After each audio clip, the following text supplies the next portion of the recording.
Hello everyone, nubkeks here. Welcome back to Nub Raids, and today we're diving into the mid-game. We're joined by a newer content creator. You may have heard of him, you may not. You'll know about him after this video. It's Felrus. How's it doing, dude? Hey, how are you, Nub? Good to be here. Yes. So you've been, how long have you been playing Raid? You've been playing for a little bit now, right? Yeah, I've been playing for just over a year. Okay, Yeah. okay. And I did see that you've literally just got Quintus, and you've been using him, which is crazy, right? Oh, absolutely. Yeah, that was probably, would you describe it as like a really big challenge to get him? That's pretty far into Arena. Actually, no. For whatever reason, I had a really relatively easy time in Live Arena. Okay. I don't know why. I don't know how. But I did, and I am very grateful to have climbed into Gold 3, which is where I'm currently sitting. So there you go. It's a lot of fun. Yeah, I think it's a good lesson for a lot of players. I think a lot of players, you can have a couple of bad fights in Live Arena and you get scared, and you're like, every fight's going to be like that. But it does try to match you against players that are, relatively like you're not going to be destroyed every single time. And if you work on your champs, you build the right teams and strategies, like you will be able to climb up. And like if you put the work in, you will get there, right? It's not impossible. Yeah. But Absolutely. Anyone can do it. I did it mostly free to play. I only spent like upwards of $300 in the game. So anyone can do it. Anyone can do it. Yeah, and I mean, like, that's not much money in raid terms. That's not much. Like, if you play for another 3 months past the 1 year that you've been playing, like, that's way more than $300 worth of progress on the account. So yeah, it just shows you what you can do. Well, I mean, it's perfect. I think I always talk about this as being an area of content creation that is often kind of underrepresented, right? Is that mid-game player, not the super early play, because it's easy for a content creator to jump on and make a free-to-play account and play for a few months, and then it's obviously our own accounts. For those of us been playing for years and years, our accounts are still going. It's tough to get that 1 and 2 year player, which is a really big part of the player base, and have them be represented, which is why I was very excited to chat to you about it. We're going to talk about probably about 5 champs each that we think are just really, really key to progressing, that are accessible to the mid-game player. I mean, like, this is your wheelhouse, really. These are like the champs that have like carried you, right? Absolutely. I'm curious what you're gonna pick. So, do you want to lead us off with the first pick here? Yeah, absolutely. And this champ, he's not necessarily like a free login champ or anything, but he has been available in some summon pools so far, and he was a guaranteed from a champ chase, I think. Okay. It's going to be Korgar Deathbell. Oh, right. Interesting. Yes, I actually don't have him, but I would really want him. That's cool. Okay. Korgar is great for a number of reasons. First of all, his passive is wonderful. He's scaling his own defense, his own resistance, allies' defense and resistance based on how many are under ally protection. He's a protector, so on the A3, he's got 75% damage mitigation, which is super strong for all content. I can throw this guy into literally anywhere, and I will have like a 75% greater chance of clearing the content than without him. And of course, the A2 is wonderful. It's a full cleanse. It hits really hard, and it removes all debuffs from all allies. The other part of the passive that really helps him is it counterattacks whenever a ally under ally protection is attacked, and his A1 heals him by 10%. So he's going to be mitigating the damage he takes himself. I slapped him in a bolster set. Okay, nice. And that extra heal goes a long way. I use him in Clan Boss. I use him in Dragon Hard. I use him basically everywhere. Cool. Korgar Deathbell, super solid for clearing content. Was like a bolster forge pass one of the things you bought, or were you got a few no, I got a few free pieces. Oh, right. Wow, cool. Okay, There you go. Nice, very nice. Yeah, he's a great pick, right? This is he's a champion people don't talk about all that much, but yeah, these protection champions they can be absolutely game changing. 100%. Yeah, the one that I don't recommend people invest in is Incarnate, who has the same A3, but he's super squishy, and he just does not work the same. Korgar, not squishy. He's got good HP. He's got good defense. Don't invest in Incarnate. Use someone closer to Korgar, or like a Jareg or something if you don't have him. It's true. I mean, it's one of those things where, as well, ally protection is weird, and if you build crit damage, it makes your ally protection champion take more damage. Very strange, really unintuitive. So you do need to Yeah. watch out for that as well. I love it. Absolutely. I am going to pick, for my first pick, I think this is a champion that, again, came up when I was looking at like epic options for the Chimera, and that's Farak and the Fat. Like, this champion is just unbelievably good in so many different areas. Like, all the clan boss, like Demon Lord, Hydra, now Chimera. He brings so much in one kit. He is, it's basically a legendary. Like, that's always the meme we say about the epics, isn't it? For sure. They're basically legendary, but he really is. He has the full team ally attack minus himself, but is still the full team on a 4-turn with increased crit rate and increased crit damage. That's nuts. You could build around the increased crit rate if you wanted, or you can ignore it and just use the full ally attack. For Chimera, and again, for lots of Doom Tower bosses, HP burn and 2 poisons. That's actually really cool for trying to complete trials. And then his A1 is a decreased defense as a backup. It's great. He's got a weird passive, which, like, I don't know, helps kill your team or something. Kind of don't really worry about that too much. But it's just such a cool core kit. It's like Fire Knight, yep, great. Lock him in, even to Fire Knight 10 hard. Multiple Doom Tower bosses, lock him in. Hydra, Chimera, Demon Lord, lock him in. Brilliant. He's going to do super well. Just covers everything. And it can take a long time to get other ally attackers that are as good. I mean, a lot of the legendaries like Kreela and Lanicus, right? They don't even have that full team. They're very unreliable to get your multi-hit A1 champions to go in. Like, Farrakhan just stands until you get like Mikage and someone else. This guy's your guy. So yeah. I made the mistake of feeding him in the early game. Oh no! Oh no! I'm bringing back bad memories. I'm sorry. Yeah, but I have 2 Padraig now that I run for Fire Knight. Oh, nice. Yeah. But yeah, absolutely, Farak and the Fat is great. Okay, who's your next pick then? My next pick is actually going to be the same factions. It's going to be Arman's the Magnificent. Oh, yes. He's really good not only for arena but also for clearing basically all wave content. He's great in Doom Tower so that I never take a hit. He's great in progressing the hard mode dungeons, except Fire Knight. He's not particularly good in hard Fire Knight, but he's really good in hard Dragon and Ice Golem hard to some extent, right? But really good for making sure that I can clear any waves that I need to in order to get to the bosses that I need to in order to progress my account. Yeah. So Arman's the Magnificent, fantastic champion, not only for PvE, but PvP, but also for PvE. Yeah, very, very true. Yeah, all that crowd control. Like, I mean, eventually, perhaps you can have teams that are just so strong you don't need it. But I mean, again, for progressing, like, you need that, and he's just he's on another level, as we all know. Absolutely. Perfect. Yep. Okay, I'm gonna pick a champ. Do you want to guess? It's an epic that I actually use still on my Hydra team. I brought them back in. Do you want to have a guess? Yeah, I'll take a guess. I think it's probably Geomancer. No. It's No? not. I'll show you. This is legit. I used them on my brutal team over here. Wait, where is it? Down here. Rectordrath coming in. Oh, okay. Now, be fair, it's a plus Never 4 pulled to one. 6 star, but it doesn't really matter because it doesn't do any damage anyway. But Rectordrath, I think, I can't believe it. I'm still actually using. And like, I've got so many legendaries and even a few mythicals. I'm still using this epic in Hydra. Crazy. I think she's just so strong as a reviver. Arguably, she's up there with the best epic revivers. So you mean like Godseeker's got the whole unique revive on death thing, but for just the amount of healing and keeping your team safe, Rectordrath is like just on another level. I think the perfect veil. It's a big heal, number 1, then a perfect veil. Continuous heal if people are low on life. Preferably you get the perfect veil because her passive is turning that veil into lots of healing and resistance bonus as well.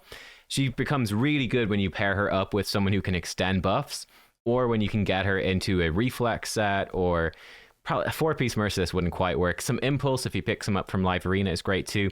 Any cooldown reduction to make this more consistent. And she's pumping out so much healing. She's an accessible perfect veil champion for Hydra, even for Chimera as well. She could keep you alive and give you perfect. There's a couple of trials need that.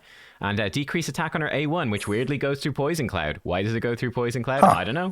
It just does. And actually a really solid revive as well that protects them with perfect veil. Could be pretty good in arena for those for mid game as well. I'd say she can be quite nasty too.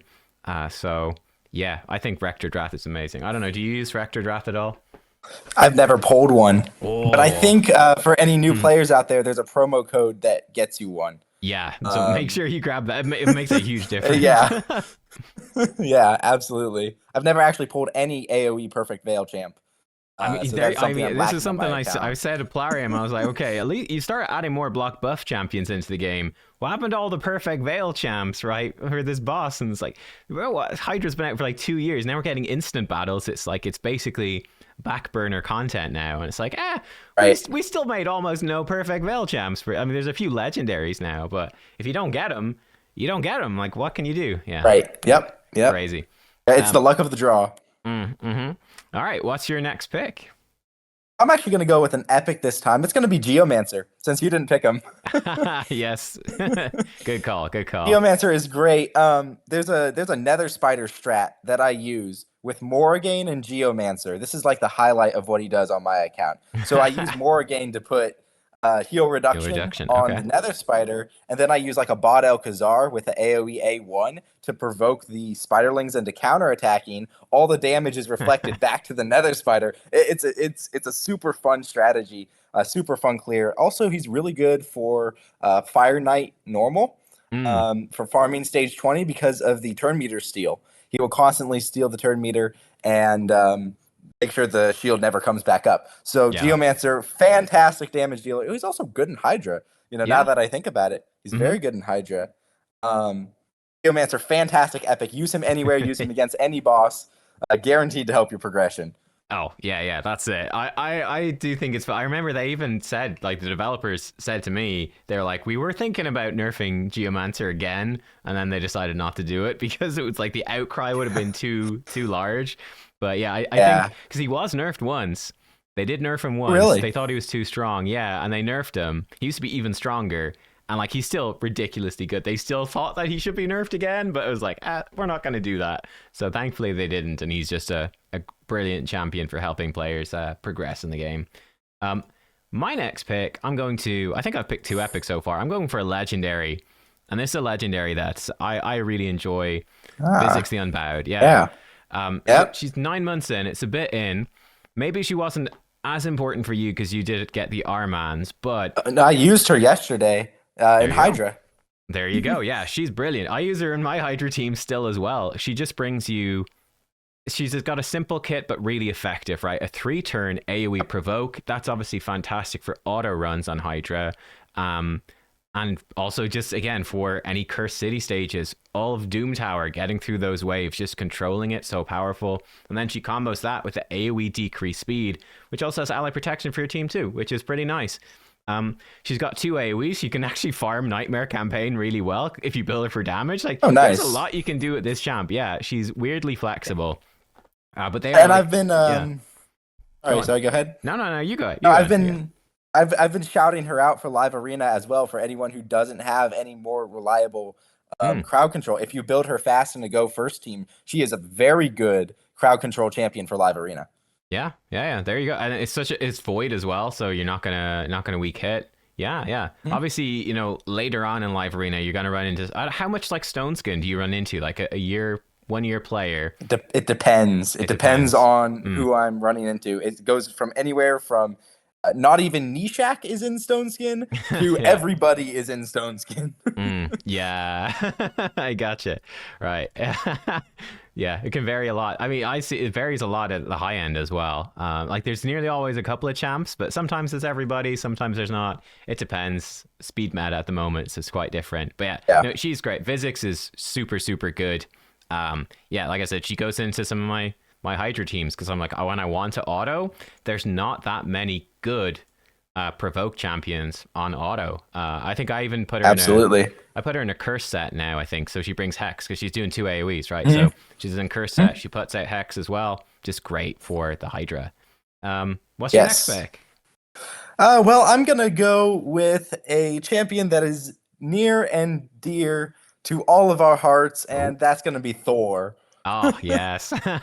Or he was a fusion. He was one of the best fusions of the year. I was Mm, lucky enough to be able to do him, but he ramps up everything. He's good everywhere. He's good as a wave clear. He's good in live arena. I actually use him to farm Fire Knight stage 20. with my two Podregs because of the A1 that has the turn meter reduction. So even though Mm, he's bad affinity, he gets it off so much that he can control the Fire Knight at least as well as Geomancer does, which is saying something. So he absolutely smacks. I have him in Stone Skin and Immortal. Oddly enough, it's a weird choice, but it works yeah. really well for Clan Boss. Hmm. And Thor, he's great everywhere, even in Hydra. The Oh one yeah. place that he doesn't shine, at least for me, is Chimera. But Okay. that's one spot. I think he can be good in Chimera. Obviously, it's not his best spot because he's got all these AoEs, right? He's going to be better Right. elsewhere, but he can bring decrease. He does bring the decreased speed, and he self buffs increased attack, so that can make him easier to fit into some teams. He's not perfect, but if you need Right. the debuffs and you can't get increased attack in for your damage, he can be really solid. But my God, he's one of the best damage dealers for Hydra. He is nuts. Yeah. He's so good. Yeah, I love Thor. I'm working on we're doing a collab later today. I think it's been postponed, but it's on we're gonna do like our top 10 champs on hellhades.com. Okay. I'm trying Cool. to it's tough because there's a lot of mythicals and faction unis and stuff. I'm trying to push Thor in. I'm pushing him into the bottom of my list, I think, because I have a real soft spot for Thor. I think he's been such a strong fusion, just a Oh beast of yeah. a damage dealer, right?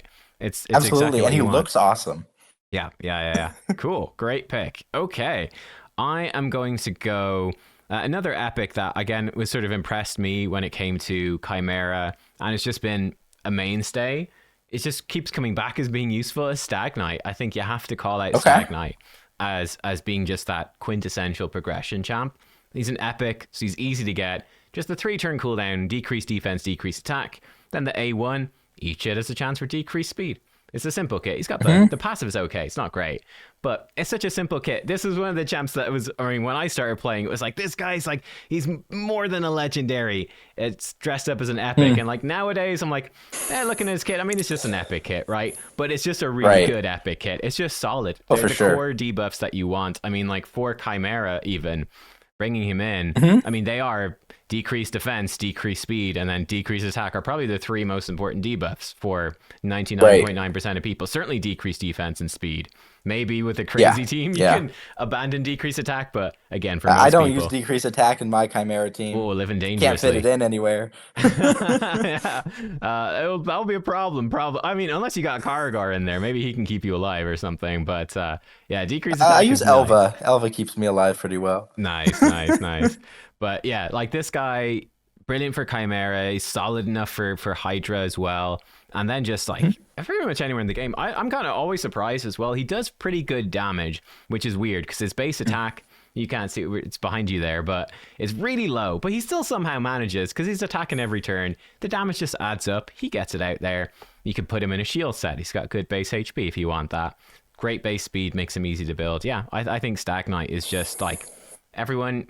I had Tomb Lord was like the second legendary I pulled in my account, and I was like, oh, he's really good. He's like legendary Stag Knight, but there's something about Stag Knight that just makes me go back to him over and over again. Absolutely. All right. Absolutely. Before we go any further, I have a Hmm. couple of honorable mentions that I'd like to Okay. sneak in Okay. the list. Okay. Hit And the me. first of those is going to be the Packmaster, Shayak. Ooh, yes, I like it. So everyone gets down on this guy for two reasons. And the first is because they teased a Lego dog that never happened. Mm-hmm. And the second is because they nerfed Taunt. Yeah. But actually, this guy for the mid game is incredible. I have two copies, so I use him in two Hydra teams as a mischief tank and a block buffs champion. I have one of them Hmm. fully booked, but even not fully booked, he makes a huge difference. That A3 is placing block buffs, boosting turn meter by a really juicy amount without hitting. So he can Yeah. place it through Poison Cloud, he can place it at any time, and he's going to help your team take more turns. A2 is great for mischief tanking. I run both of mine in Lightning Cage. Nice. Um, Yeah. So and with very high resistance. So the A3 is perfect for mischief tanking. He actually is usually the last one to die on my team because he's just healing and shielding himself constantly. And Mm-hmm. the A1, excuse me, brings decreased defense very reliably. I think it books up to what, 70% chance of placing decreased defense. Yeah.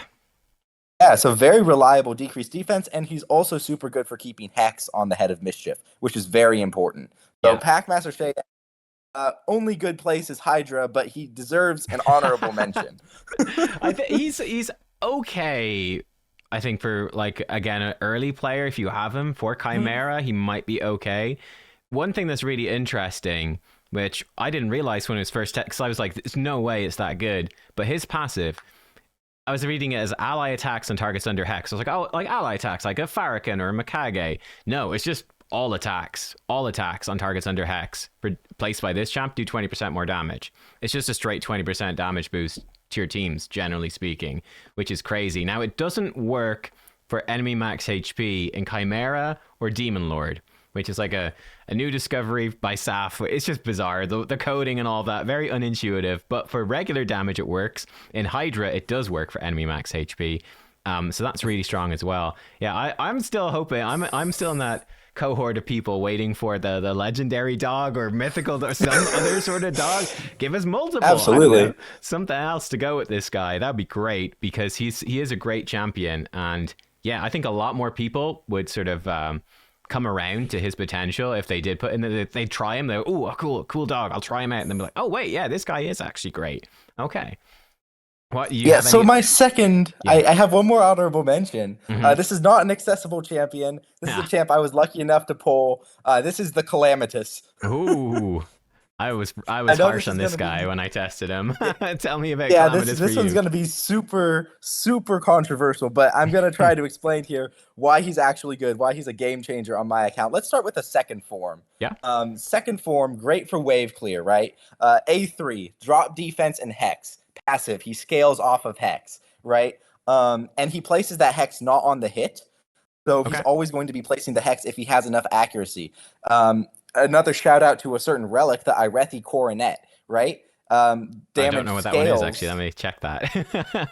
yeah. So your damage is he's going to get a 30% damage boost at a certain point after he places debuffs. Yeah. It's really good in Hydra. And I was lucky enough to craft that relic, and I put it on him, and now he outdamages Thor in Hydra. Right, wow. And my Thor has better crit damage than he does. So Calamitous on the second form, great for wave clearing. The A2 is going to ignore a portion of defense. It's going to scale for each debuff on the target. You run him in a poison comp. He's already going to place 2 debuffs himself. That A2 absolutely smacks. And the A1 also smacks. It actually has a 4 times multiplier. He's going to be cleansing himself, and it hits for like 500k on a decapitated head in Hydra on hard mode. Like, nice. This guy, I think a lot of people are sleeping on him, and that's just form 2. If we swap into form 1, he's a ram form counter. So on his A1, he's going to heal for 30% of the damage inflicted. On his passive, he's going to keep himself healed up. He heals by 50% each turn. He's bringing a drop defense. He's bringing a weaken. He's bringing a decreased speed on the A2, which actually slaps. That A2 hits really hard with the quad hitter. So he can actually replace Lydia and Chimera in that regard, as well as, the debuff transfer on the alternate form. Place the poison sensitivity. So he can be a serviceable Lydia replacement in Chimera, which is pretty cool. Yeah. And the A3 on the first form is really nothing to write home about. The unkillable is nice sometimes in Arena, but it's just kind of there. But I think this guy, a lot of people are sleeping on him. I get great use out of him. Bring him into almost every boss fight. He's great, in my opinion. Oh, yeah, no, 100%. I mean, like, this is it's something that viewers always have to bear in mind is, like, where you are in the game, and even regardless of where you are in the game, sometimes what champions you have will then determine how good a champion is for you. But like I would say, the Calamitous, he is one of the weaker mythicals, but he is still a mythical. He's still doing a ton of stuff, as you just described. Yeah. And like, yeah, as you said, like, if you were to come in and be like, oh, well, Nub says Calamitous is one of the weaker mythicals, I'm not going to build him, he sucks. But like, from building him that, well, actually, for your he's account, great. He's insane. Like, he's probably the best champion on your account, one of them, yes. Yeah. He's certainly my favorite. Yeah. Like, and again, like there's a few other like bad mythicals. Like, which else is a bad mythical? I mean, Aphidus was, but he's good now. I mean, even like the chicken's pretty bad.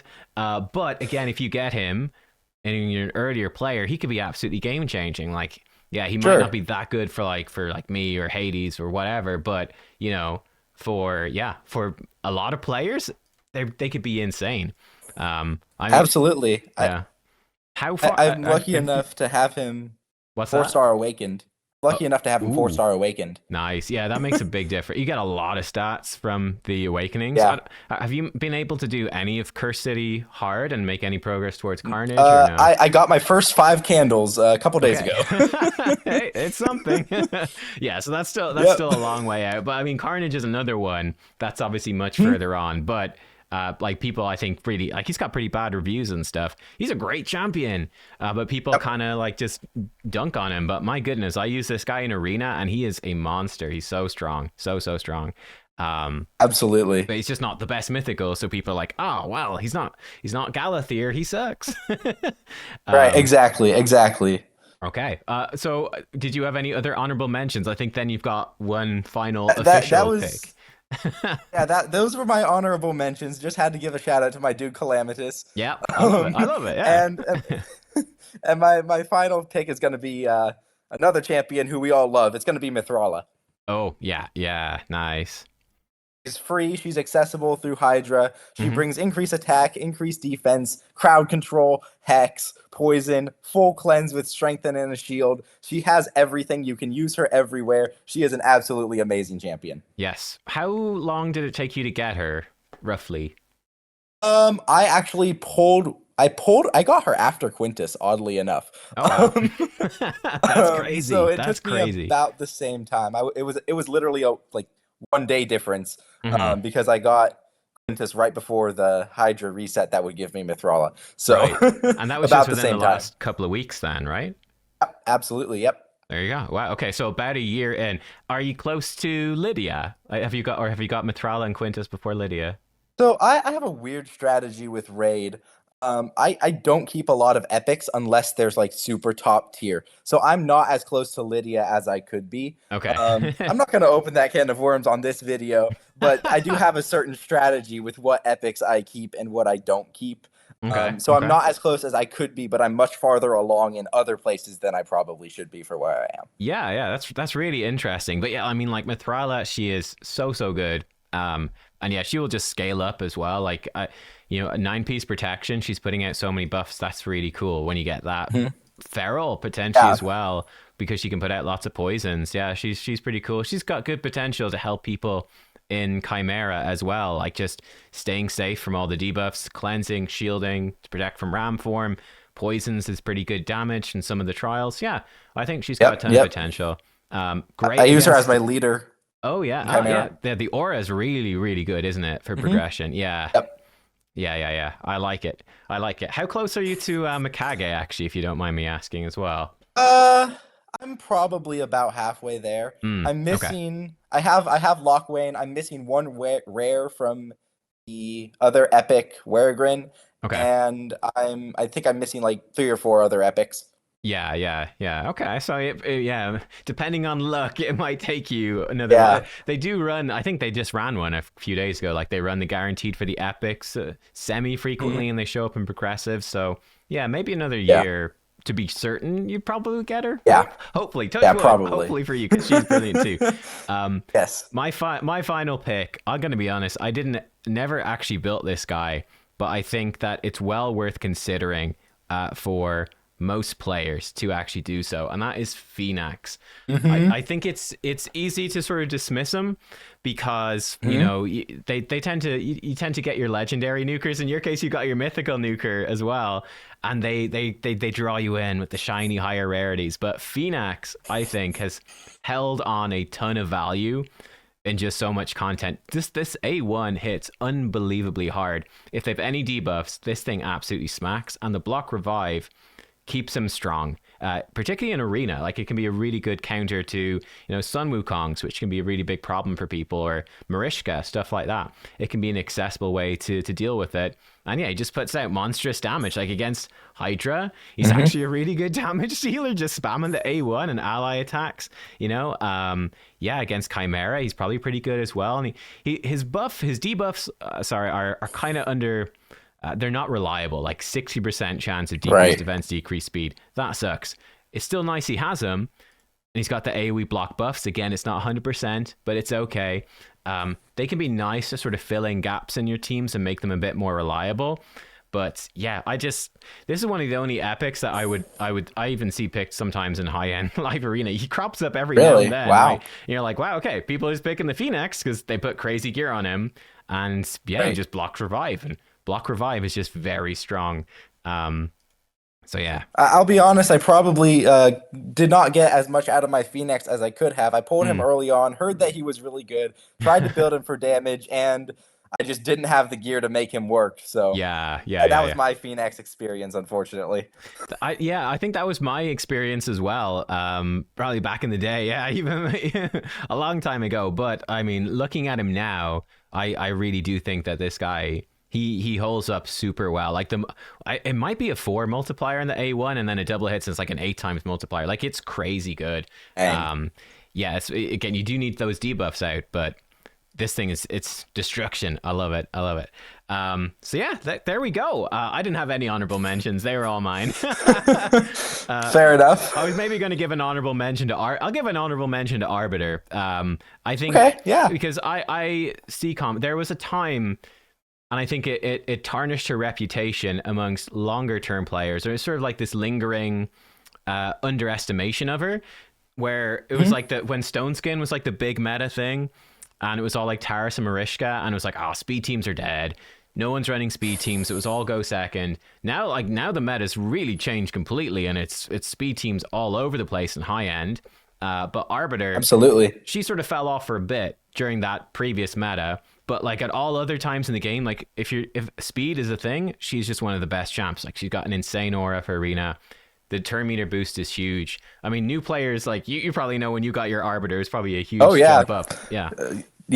Especially I got her right when I entered Gold Live Arena, and I used her at level 50 for a while because she was just that good and that game changing for me in arena. Nice. But yeah, I mean, like I've seen comments of people being like, Arbiter, why would you pick her in like Goal 4 Live Arena? Isn't she rubbish there? And it's like, no, she's really good. She gets picked like all the time by most people. Now, sure, obviously, if you've got all the mythicals, she's not as good. But I see her picked all the time just because she's so fast and her turn meter boost is so strong. And it's not. I pick her all the time. Yeah, there you go. Yeah. So I think it's like early game players pick her all the time. Mid game, sometimes like that more mid game moving to late game, they're like, oh, we're too cool now for Arbiter. Arbiter sucks, right? End game, don't use Arbiter. We're not going to use her. And then like the end game players are like, dude, we use Arbiter all the time. What are you talking about? It's that weird sort of, absolutely, it's just a weird drop off. But yeah. Shout out to Arbiter and Doom Tower as well. Until I got Mithrala, I used her on my Doom Tower hard team.